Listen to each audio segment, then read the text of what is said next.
It's really weird to me that so many topics lately are becoming controversial to talk about. Like something as simple as seed oils, something that we encounter every single day, especially if we eat out or get delivery food for lunch, or if we can just afford cheaper foods. Seed oils are in everything.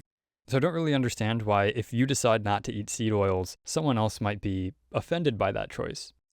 And so it seems like every time I make a video about seed oils, I get a bunch of comments saying there's no scientific evidence that they're bad for us. And while at the moment that might be somewhat true, I bet it's also true that these people who are saying this haven't actually tried not eating seed oils. It might also be true that they're not chronically ill, because chronic illness seems to be one of the main driving factors for people eliminating seed oils from their diet to begin with. Because nobody really wants to give up french fries. Nobody wants to give up potato chips or snacks. It's something that we sometimes have to arrive at because nothing else has helped us with our chronic illnesses. Get a jumper, jerk off. Although we might be lacking scientific evidence for claims like seed oils are toxic or seed oils are inflammatory, there's at least one study that reveals a secret about seed oils and some other oils that we should all be concerned about. Dateless bargain to engrossing death. It's phthalates. The majority of seed oils and olive oil in this study had high concentrations of phthalates. But the main question is, where are these phthalates coming from? And before we get started, as always, I'm just a normal person trying to make sense out of stuff. Nothing in this video is advice of any kind. And if you're doing great eating seed oils and you're not worried about phthalates, do your thing. I'm not here to tell you what to eat or what not to eat.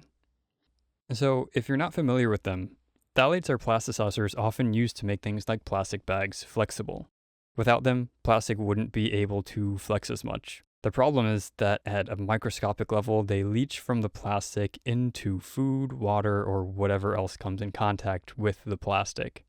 Heat makes them more readily break off and contaminate the food, so when you see videos like this person cooking fish over a fire in a plastic bag, it's a horrible, horrible idea. Phthalates act as an endocrine disruptor when they enter our body and can severely affect our reproductive health to the point where Dr. Shauna Swan argues that they're one of the main reasons for the drop in fertility rates, especially sperm counts in Western countries, but honestly, it's most likely happening all over the world at this point. The study found that it didn't matter if the oils were packaged in glass or plastic bottles, the levels of phthalate contamination were high regardless. So where's the contamination coming from? Having a background in small-scale manufacturing, my guess is that they're coming from the machinery being used in various steps of the refining and bottling processes.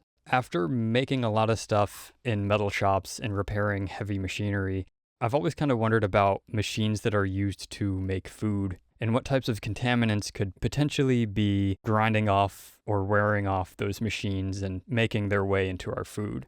I like thinking about machines that are as simple as like an ice cream machine. An ice cream machine has a part inside that kind of rotates to make sure that the cream is constantly moving as it's cooling down. And anything that rotates in a machine, like ice cream machines are usually made out of stainless steel. So any kind of machine that rotates needs to have some kind of lubricant because the part that rotates is just constantly rotating. And I wonder like how much of that lubricant can get into the food. I'm assuming that they test for contamination every so often from like ice cream machines and whatever other kind of like grinders and other machinery that's used to make food. But I wonder how much lubricant leaks into our food and how much debris from drive belts, like rubber drive belts, are always wearing down and that rubber becomes like a black dust. Any polyurethane rollers or casters or any kind of rotating wheel parts, those will wear down over time as well. And I'm wondering how much of that actually makes it into our food. In the case of seed oils, I don't think these parts are the problem, but I suspect that during the bottling process, the oils are sent through plastic,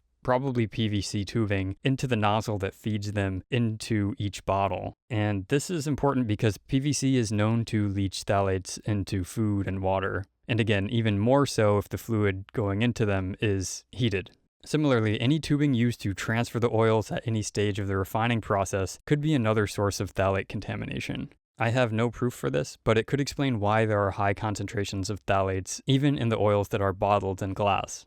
It's also worth noting that olive oils in the study also contained high levels of phthalates. Olive oils are technically from the fruit of olives, which means they're not seed oils. Quality olive oils are also just pressed before bottling and aren't heated or extracted with solvents like seed oils are. For more information about that, check out my video on how to find high quality extra virgin olive oils. I'm not trying to be alarmist here, but I do think this needs further investigation and conversation. For more information about phthalates and how they could be negatively impacting our health, I highly recommend checking out Dr. Shauna Swan's book, Countdown. I'm not being paid to say this, and I'm not being paid at all, actually. I just think this is a great book with a lot of valuable information and perspective. But I'm really curious about what you think about this. Should we be worried about phthalates in our food? Is it nothing to worry about? Do you occasionally indulge in processed snacks that might contain seed oils? Do you eat them all the time? Or do you avoid them completely? Let me know in the comments below so we can continue the conversation and keep talking about this. Thank you so much for watching. If you learned something new, please give this video a like, share it with a friend, and thanks everyone who's reached out to me in the comments and via email. Take care.